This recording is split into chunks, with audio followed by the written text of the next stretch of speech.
Welcome to the Astrid Mueller Show. My name is Astrid Mueller. I got well from breast cancer stage 4, and I wrote the book Permission to Sparkle. I'm on a mission to inspire people around the world to what's possible. Today, I'm here with a special Integrative Wellness Leader Talk series where I interview leaders in wellness and we get to discover ideas to support ourselves: body, mind, emotion, spirit, soul. Get ready for an inspiring interview and to discover what's possible. All right. Welcome, everyone, to a next interview that is all about what is possible in wellness and in medicine. And I am very honored and excited to bring a leader in the field that has been in the field for more than 20 years. He is a visionary and all about creating the future of medicine. So I'm going to read a little bit of his bio and then riff off of more. So he's an in-demand speaker, a thought leader, impresario, being featured by the World Health Organization, TED Med, Huffington Post Live, TEDx, as well as he lectures in healthcare audiences internationally. I've seen him speak at conferences as keynote speaker. He serves on the board of a number of charities and lives in Northern Carolina at this moment. He has also several books that he published. He has a podcast, Evolution of Medicine, and he works with health professionals for this new era of medicine to really bring functional medicine and comprehensive support to wellness seekers around the world. And he's really big on community. So we have an awesome conversation ahead for us about the future of medicine, about possibilities, how we can even potentially make chronic disease optional. Super cool stuff. So welcome, James Maskell. Great to be here with you, Astrid. Thanks for having me. Oh my gosh, it's such an honor. So tell us more, for those people who have not met you and are not in the field yet of medicine, like you are also a person that started somewhere and you became passionate about integrative medicine at some point. What is your story and when did that start to happen for you? Yeah, well, I was the weird kid at school that did natural health from day one. And I didn't realize it was weird until I got to school and realized that no one knew what a chiropractor or a homeopath was. And I thought my parents were insane. And I didn't really know, why I had to be different from these other kids. And then when I did health economics at university and saw that in my lifetime, there was going to be a catastrophic failure of medicine, which is sort of happening right now, actually, because we were going to run out of money to deliver care. And what was driving that sort of massive upward trajectory of healthcare costs? Well, it was chronic illness. And I just knew that the way that I'd been brought up was a different way of thinking about chronic illness. And so I left my normal job in England 21 years ago now, and I moved to America to try and understand, what is chronic illness? Where does it come from? Is it reversible? Is it reversible at the scale that it exists? And I would say we've learned a lot. We've built a lot along the way, and trying to create a movement to solve chronic illness at scale. And some of that is about inspiring functional medicine, and some of that is, moving forward in lots of different ways. Oh, wow. Okay. So it sounds like you got some awesome things put into your cradle of awareness for wellness already. Were you parents in the wellness field that you already came primed with that bigger perspective, or what was the story there? Well, my dad left conventional life to join a spiritual community in 1968. And a lot of the sort of foundations of that were based in natural health. There was a lot of chiropractors involved in it early. It was some of the beginnings of the natural health industry. So that from 1935 until the mid 60s or 70s even, there was only one supplement company that you could only buy through doctors called Standard Process. Now that has become now like a multi-billion-dollar industry of that end, but that was the beginning of the sort of professionally driven natural health businesses, because at that point there was zero talk about natural health, nutrition, or otherwise in medical school, and so the only health professionals that were teaching nutrition were these chiropractors.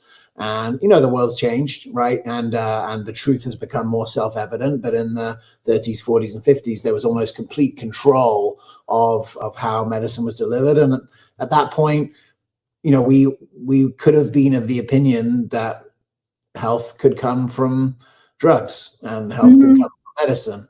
And I think it's become clear that that's not the case. Otherwise, America would be the healthiest nation in the world.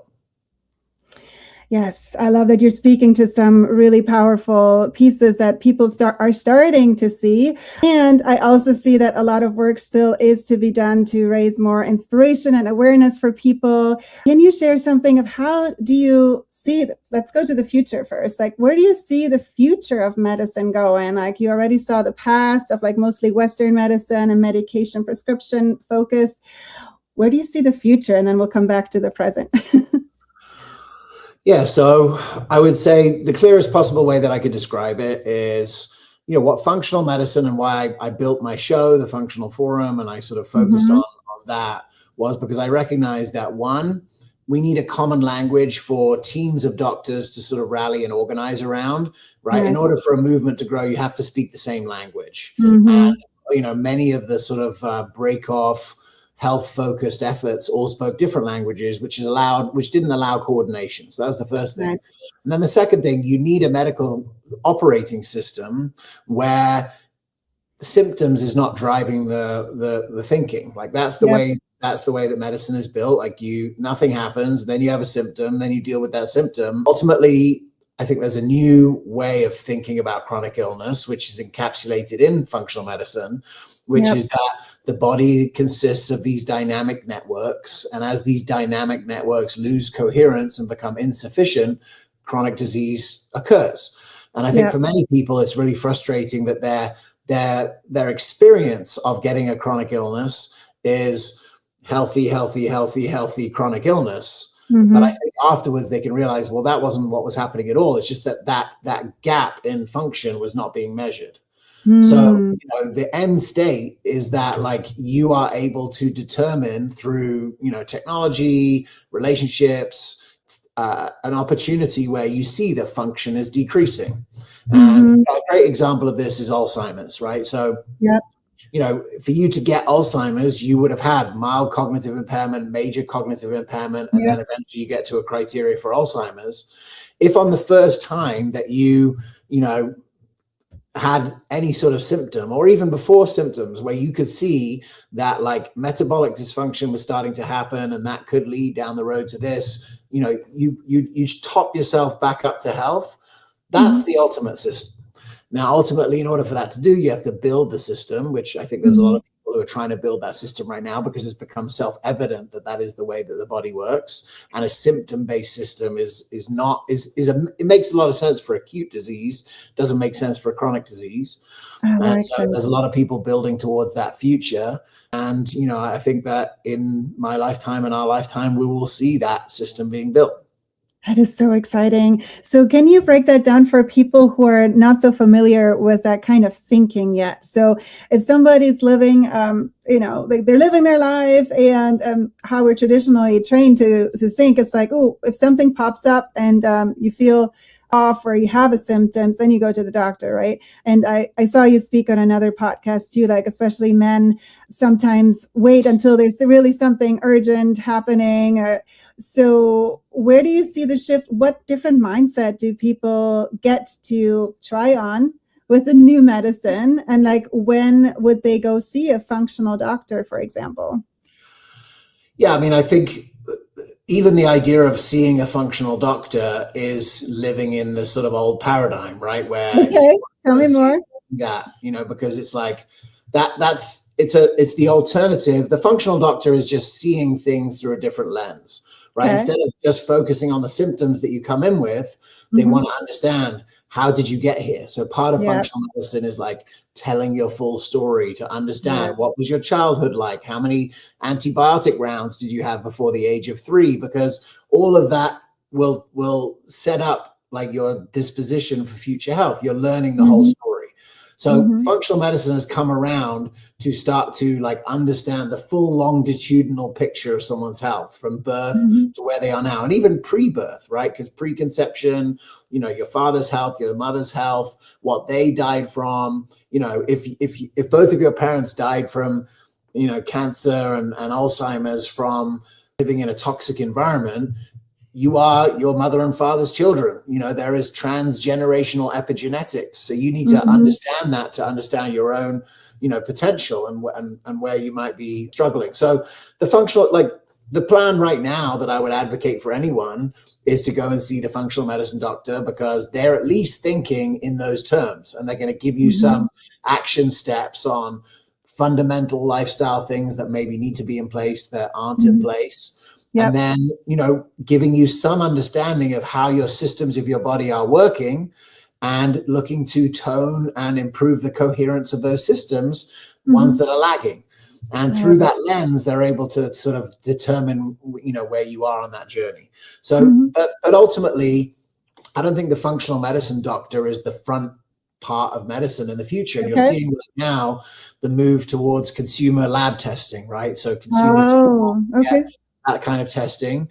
I feel that it's reasonable that in an optimal system, everyone would get that sort of testing twice a year. And that Mm-hmm. would be the basis for the recommended interventions, and that the Mm-hmm. human doctors would only come further down the road, Okay. if you started to slip from optimal. So I think the front door looks a little bit more like understanding your own life and lifestyle and life situation, and Yeah. then going from there. Now, Mm-hmm. what will drive those numbers will be a function of your community and your healthy Okay. habits and the way that Mm-hmm. you participate in society.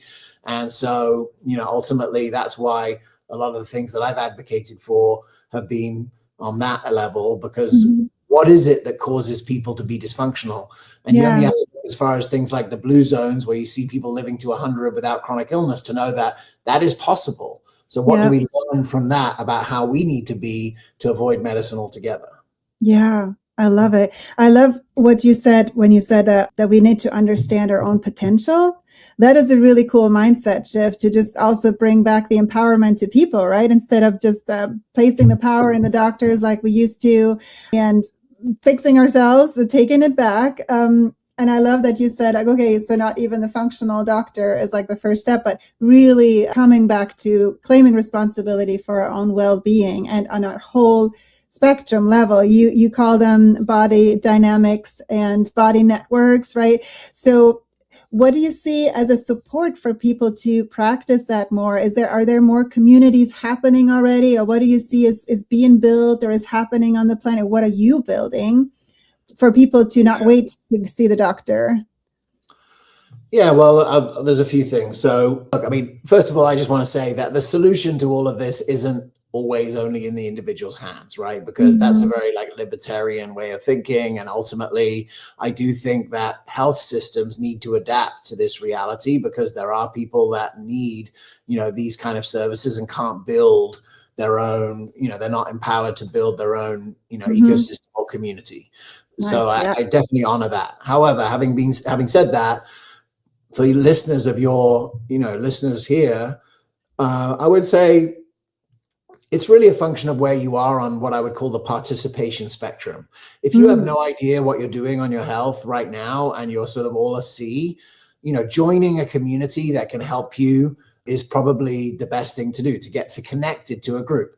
For me, I'll Yeah. just give some examples. Like my CrossFit serves as an Mm-hmm. effort for that. Like I was not naturally inclined to do a lot of fitness work when I didn't have to after I finished playing sports. And so having a community of other people that I'm connected to, that, misses me when I'm not there and tells me that, and that celebrates me when I get to the end of my workout, that Yes. was helpful for me. But I've been doing CrossFit for 6 years.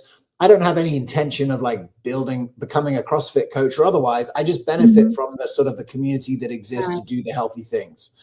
I In love it. men's work, I found the need to have a community for men's work, because I recognized that, I needed I'd moved to a new area. I never lived in Northern California. My wife's family's from here. And I recognized that I needed to be in a community of men that was serious about, emotional maturity and Yeah. mission and alignment. And so I found a Mm-hmm. group of men. And in that group, I've been part of that group for 7 years. And I would say, I have taken some efforts now that I understand it, and we've supported other men to come in. I've made some of my own efforts to sort of popularize men's work, because I see how healthy it Nice. is. So that's a journey that I've seen. And so I would say for people who are listening, you just need to move along the spectrum. One part of the Mhm. spectrum is I'm disconnected, I need to be connected. Then as you go into that connected group, then maybe you can help other people connect. And then eventually you can go and architect your own communities. But you need some like time under tension and experience in order to architect something that's going to be really valuable. So not everyone has to architect new things, but I do think that everyone needs to be connected to community. Yeah. And you have powerful examples and actually a big mission also with one book that you wrote, The Community Cure. Yep. And I saw, yes. And I saw, yes, yay. And I listened to part of the audio and it's free, everybody. You can actually download it for free to listen to it. Which is a super nice gift of you. Thank you. So you're building something exciting where you brought the concept of community treatments instead of individual treatments to doctors' offices. Can you share more about what you have introduced? Yeah, that book was really to popularize group medicine for chronic illness. So delivering medicine essentially in cohorts, so groups over time, bringing people with type 2 diabetes together, and taking them on an educational and support journey to help them do the healthy things that they need. I brought out the book in January 2020, which was terrible timing because, all community was sort of destroyed. But we took a journey to, learn whether that could be done virtually. But I'd like to give you a couple of different examples in the way that, what I'm building. So, I live in El Dorado County, California. And last year I decided to put on an event called Healthy El Dorado. And the goal was to bring together it's only 200,000 people in the whole county. And what I wanted to do was to bring together anyone that is in the service of creating health. So, the farmers that, have organic and regenerative food. We have, all of the health professionals that help people get healthy, chiropractor, naturopathy, and everything you can imagine. There's a lot of like consumer food goods that are created, people creating, healthy options, gluten-free sourdough or kombucha or whatever, but then also, healthy schools and that kind of stuff. So, that was me really looking to build cohesion of the people who I live around, to meet all those people. And we may do another one of those and we'll see in the future, but ultimately it was successful in V1. We had about 600 people bought tickets on that end. So that's what I'm doing in my community because I recognize I lived in New York, I lived in LA, I grew up in England. This isn't really my people. So I want to get to know the people in that way as well. And then on the bigger scale, I've chosen cognitive decline and Alzheimer's as sort of a specific focus for myself right now. One, because the first randomized controlled trial of a functional medicine methodology just came out. It's in preprint right now. It'll be in the Journal of Alzheimer's this summer. But 92% of people got better. Oh my gosh. And so, ultimately it's sort of shaking the tree to show the evidence that this is a much better way of doing it. And by the way, no drug has ever reversed cognitive decline because they fundamentally misunderstood the disease, in my opinion. And so, through that, we have built a community of doctors that are doing this work, and we're building software to make it easier for doctors who want to do this work, but have only just come to it or are new to it, to get engaged and to have the sort of decision support that would allow them to replicate those great outcomes. So, I'm working locally to support myself and my family, but I'm also trying to change the standard of care for Alzheimer's and dementia. Wow. So you just mic dropped something amazing that I would love to spotlight a little bit. You said 92% got better from cognitive decline, dementia, basically. What did they do and where did they go? Yeah, so the study was set up. It's not obvious that functional medicine and randomized controlled trials go well together. The whole point of a randomized controlled trial is you sort of do the same thing for everyone. But functional medicine is both personalized, right, to the individual, and it's participatory in that you have to do stuff. You have to do the healthy things. You have to take the supplements. You have to sleep properly. You have to exercise, all those kind of things. So there's a doctor by the name of Dale Bredesen that has been in the journey. He wrote a book called The End of Alzheimer's. And 10 years ago, he was sort of infiltrating the functional medicine community and showing them that maybe it was possible to reverse cognitive decline through this type of methodology. And so a bunch of doctors got on board and started replicating the outcomes. And there was a study that was shown in 2023 in the Journal of Alzheimer's that showed the impact and compared it to conventional drugs, but there was never a control group. So you could argue, well, maybe it's placebo. And so 3 years ago, some amazing donor gave, I think, $15 million to create a randomized control trial. It was called the Evanthea trial, Evanthea. And it was 3 years, 6 doctors who were at the top of their field, who have been executing this and getting great outcomes. And yes, 72 patients in one group and 72 patients in the other group. And in the as you can imagine, in the control group, who just got sort of the standard of care, right? Okay. The brain continues to fall off, which is what happens in Alzheimer's, right? Every 2 years, you lose 2 every year you lose 2 MoCA score points. And so over 10 years, you die. It's a terminal illness. But they had 92% of people went up in the other direction, improved their cognition. Wow. Dr. Burke shared, she's one of the doctors, she's my partner in this project called True Neura. But one of the doctors shared a case study the other day in one of our webinars where someone went from a MoCA score of 18. If you're below 15, that's Alzheimer's. If you're between 15 and 20, that's major cognitive impairment. So this is someone who's right on the edge of an Alzheimer's diagnosis. Yeah. And they went back to 26 and then all the way to 30 in the year. So that is, that is literally never happened. Never happened. That is amazing. So what do? They, in the study, they are given the free rein to, if we're going to do the same protocol for everyone, the protocol is establish a healthy foundation of lifestyle behaviors, right? With health coaches and dietitians playing a role to get people eating the right diet and, moving and sleeping and all the things you have to do. But then identifying the specific root causes in the patient and dealing with them in the order as seen by the clinician, or as recommended by the clinician. So it gave the clinician the flexibility to, identify and remove the root causes as they saw fit. And that's what it is. So, look, this is what it is. And there's a fundamental misunderstanding of Alzheimer's, which is that, if you look at the last 30 years of drug trials, they're all testing one specific mechanism, but it's a multi-mechanism issue. Different people get Alzheimer's for different reasons. And, that's the journey that medicine is on now to understand what's what. Yes. So this case study seems to be a brilliant and amazing example for how functional medicine, as opposed to the traditional Western medicine model, really makes such a big difference by looking at all wellness areas for the patient and having this individualized look for the root cause and then making a plan. So it's very comprehensive. And is that what you said, that made the big difference in the trial? Was that left and right, the difference? Yeah, there's a big difference between the conventional group, the standard of care, essentially the way that it is today. Lecanemab and donanemab are the medications that are the standard of care. But, even actually, it's an interesting point. I just wrote a blog that came out this morning called The Drugs Don't Work. And that blog was a reflection of someone that I know who went to the American Academy of Neurology conference, which was about 2 weeks ago.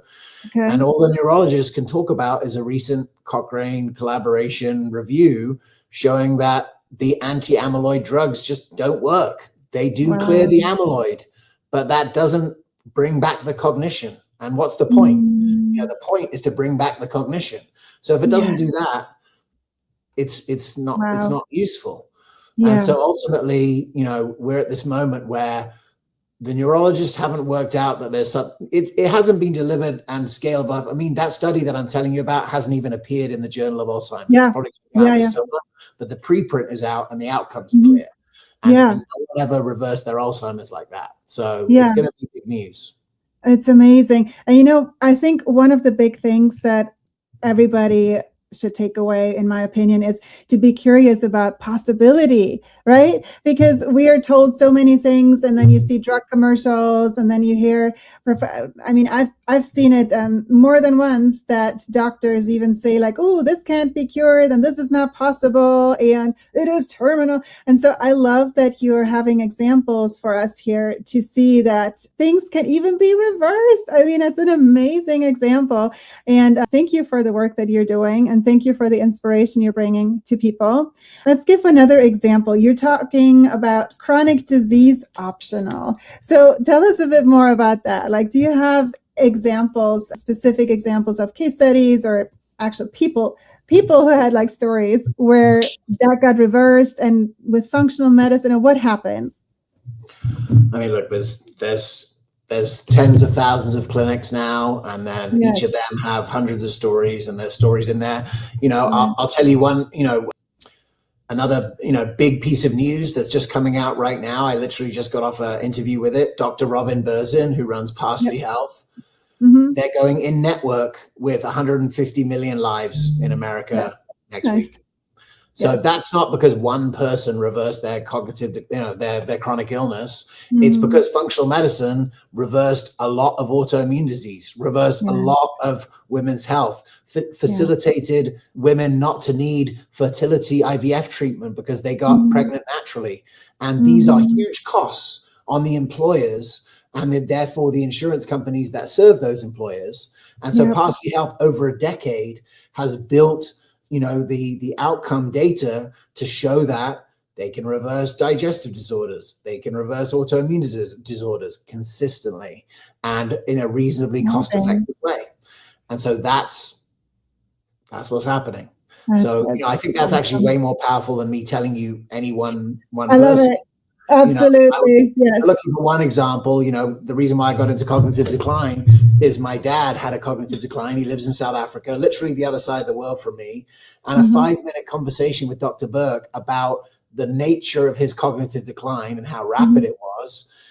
She said, look, if it's that rapid, it's always an infection. So look for an infection in his lab work, or maybe it's mold in his house. So I get there, and basically his palliative care doctor, his primary care doctor, his neurologist, all those people are just like, I'm sorry, this is what death looks like. And I knew that they were all wrong. And I proved it wrong within 5 days because I took him to a non-moldy environment and he recovered. And in 6 months later, he was reading 4 books a week. So that was a moment where I just realized, like, the level of knowledge that Dr. Burke has down the road from me. She's one of the 6 participants in that trial that I was mentioning. I'm like, the whole world has to know about this right now, because ultimately everyone was totally asleep at the wheel. And so this needs to happen rapidly. And, ultimately it's technology that will facilitate that sort of change, because we can't expect that, every doctor is going to suddenly go and take functional medicine education. We've tried that. It's worked. Some people have done it, but there are much more efficient systems for what functional medicine doctors do, which is essentially synthesize a lot of data in their head about all these different root causes. So, wow, we could go many directions. So thank you for sharing that super powerful personal story, because I still think that it's powerful for people to relate to, and then to tell their parents or grandparents, oh my gosh, there's possibility, right? And then also hearing those big shifts in numbers of what you see evolving and what you're helping evolve on the planet to make this more accessible. So bringing it back to people, like I live here in Alaska, for example, and I'm aware of like just a very small number of functional medicine practices. Like, do you have something where you guide people? I mean, I know we do have the Integrative Wellness Network community, a free wellness community. You also build amazing systems, right? Like, where would you send people to for more inspiration? On your podcast? Do you have community, or what would you say? Yeah, I mean, my focus is really on individuals, on medicine. So like my podcast is for doctors, my content's for doctors, so that's what I'm focused on, because I'm trying to build and orchestrate this ecosystem, right? Okay. I would say, look, I mean, you're doing the work to build the communities. Like my hope is, and you can tell everyone it is, that if you contact the Integrative Wellness Network, you come to an event, you get in touch, you now have a curated list of tools and resources that are local to you that you can, find value in. I mean, that's what happened at Healthy El Dorado, right? People who were sort of lost at sea with their own health. I think one woman had breast cancer, one woman's kid was struggling, one woman's whatever. They came to the event, they heard some of the content, they met some of the vendors, and they got connected into things that could help them. Yes. that is what I hope that the Integrated Wellness Network can do for people, because Yes. people need that, right? And they need the local support. Yes, yes, yes, yes. And we are local and global. So thank you so much for bringing that back to the Integrative Wellness Network with our free community. Everybody listening and watching, look for our notes for the link. You can come in for free and get inspired to amazing interviews like this, and then also to actual resources. And curiosity always guides us to the next thing, right? So you have so many things that we could say, and I know that your time is limited. We'll be mindful of your time. What is one question that you didn't hear me ask you that you really would love to hear, especially wellness seekers personally here around the world, about what's possible? What else comes to your mind? Yeah, look, I think the thing that I would always say to people is that, I guess to finish off my father's story, Yes. is that it's one thing to reverse your chronic illness. It's the other thing to live a life where the chronic illness doesn't come back. Mm-hmm. And so, ideally, we just live an aligned life that is healthy and that you never get a chronic illness. I mean, that's got to be the aspiration, right? Where you never even get to a point where you're in that. So what does that look like? Typically that looks like working together with people you love to do healthy things consistently.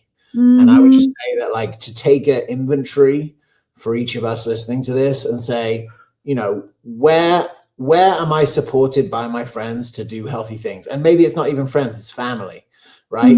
Where am I supported to eat healthily? Where am I supported to exercise healthily? Where am I supported to sleep deeply? Where am I supported to have joy, and movement in my life? And if you don't have that, that is the number one thing. And that's why I said, in the same way that I joined a CrossFit, you may need to join an ecstatic dance group or a church walking group or something that gives you a community of people where you are, feeling supported, feeling connected, but ultimately that's done around healthy behaviors, because there are plenty of, social opportunities that are built around unhealthy behaviors. Yes, of course. But we need them to be built around healthy behaviors, so we're doing healthy things consistently. And I think that's the key. I love it. That's such a wonderful advice. And I love, you made it sound like for people to do their own wellness checkup, like ask yourself about each wellness area of your life. So body, mind, emotion, spirit, soul is just like a rough framework, right? But you hinted at some like joy and how's your soul? How are you eating happy? Does it fuel your system? And do you love the food? And like, just running the gamut, and then supporting ourselves either personally or with community. I love that you bring the community inspiration, because I'm personally also finding whenever I have a new wish in an area, like with this podcast, right? I had the wish to surround myself with other visionaries and leaders like yourself and make a bigger impact. And it's been so profound for me, even by having such people on short conversations, already feeling inspired, and you feel more is possible. You get connected to opportunities. So everybody, encouraging you to stay curious and to support yourself in all your wellness areas and find your communities. Thank you for saying that. Okay, so I know there's so much more we could see from you. I'm definitely going to keep following your work and see where we can potentially do things together. So many opportunities. I super appreciate you, James. Thank you so much for having been with us. And much luck and success with your continued amazing endeavors. The world thanks you. I'm just saying it like that because what you do is so powerful and amazing. Thank you so much. Thank you. Thanks for having me. Thank you so much for watching or listening. Question: what did this spark in you today? Take one baby step and act on it. One small step can change your world and will ripple to others. The world really needs more sparkle. If you like more inspiration like this, come join us in our free Integrative Wellness Oasis on School. We are an amazing community of wellness lovers and professionals where you get to discover new ideas, resources, and also really cool virtual retreats. We love going on virtual cruises too. If you loved this episode, please share it with someone who might love this inspiration as well. Until next time, keep exploring and follow the sparkle.